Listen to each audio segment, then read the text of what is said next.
After strong finishes and two commanding victories in the first three Democratic contests, Bernie Sanders is the man to beat.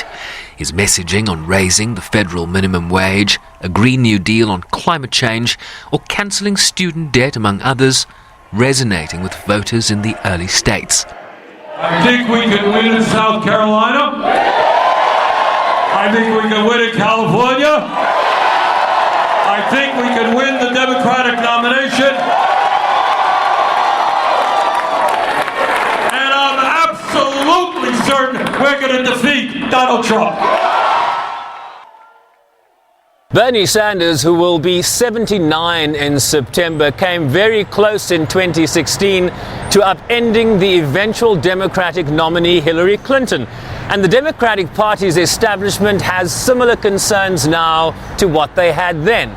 Can a Democratic socialist proposing policies like universal healthcare coverage and making public colleges tuition-free, ideas that are essentially antithetical to bedrock capitalism in the United States, win in a general election? A question we put to this political historian. Professor Brown, Bernie Sanders is a self-professed democratic socialist. What does that mean for his candidacy within the Democratic Party and if he were to win the election? Well, a self-professed socialist being in the White House would be significant. But again, is a self-professed socialist who surrounds himself with other socialists, which I find hard to conceive of, or will it be the cliche that's used, but it's accurate, a company of rivals? And to what extent, would that also have an impact? And I think in the end, a successful Sanders presidency would have to be a coalition. Now, some of that coalition is traditional Democratic Party, unions, for example, labor being, significant, obviously African Americans. Professor Brown believes that the Sanders rise is not too dissimilar to that of President Donald Trump's. You could say that in many ways it's similar to those of Trump. He's at least viewed as an outsider, that his independence attracts a lot of people.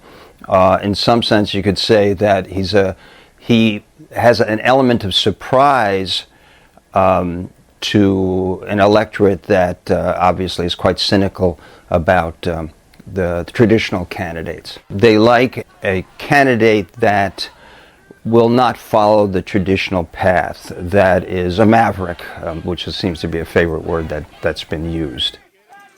He's out-elbowed the early frontrunner and former Vice President Joe Biden, whose candidacy is banking on success in the next primary in South Carolina. Fellow progressive Senator Elizabeth Warren, too, held the frontrunner mantle for a while, and despite commanding debate performances, is so far struggling to find her lane in the shadow of the Sanders trajectory.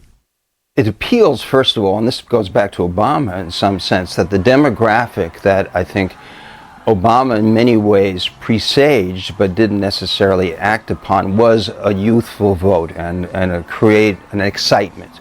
And I think that his stance and his consistency as a democratic socialist has greatly appealed to a youth vote. On the other hand, is that a vote that expands the Democratic Party, or does that create an excitement that just reiterates a constituency that already exists? Now, I know that there are differences of opinion. Raising the question of headwinds Sanders will likely encounter, including the ability to build a broad coalition of voters that will ensure success in winning not just the White House, but also the House of Representatives and the Senate. He'll need to define himself. I think one of his biggest headwinds is, for better or for worse, inaccurate questions about, well, how would he finance what the reforms that he's proposing. And then, of course, the big headwind is tied to the down ballot. And because you can only do, despite what Donald Trump says, you can only do so much as a president, and you do need a legislature to back you up. And of course, we know, in the case particularly of Barack Obama, how much that stymied him.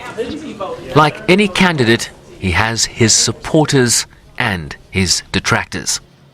I voted for Bernie Sanders. I voted for him because I believe that healthcare is a human right, and I supported him in 2016, and I think we would have done better in the general had he been our nominee, and so I'm proudly out here supporting him this go around too. I think they're all going way too far left for the general public. If they keep going that way, I think a lot of people that are undecided are going to stand behind Trump. The economy's not doing that bad. However, they are just pushing their agenda way too far left, and it's really keeping me undecided. And I don't know. So it's going to be a hard year to pick when it comes time to vote. And if he were to become the Democratic nominee, that would merely be half the battle won, ahead of a face-off with the current occupant of the White House. On some level, there's an issue of sort of character and the ability to face that barrage, and we have yet to see that particularly work. On the other hand, perhaps it requires on the part of a Democratic candidate to come up with a new vocabulary, not to use Trump's vocabulary, but at the same time, not to go with the sort of high-mindedness that I think ended up being a problem, 4 years ago.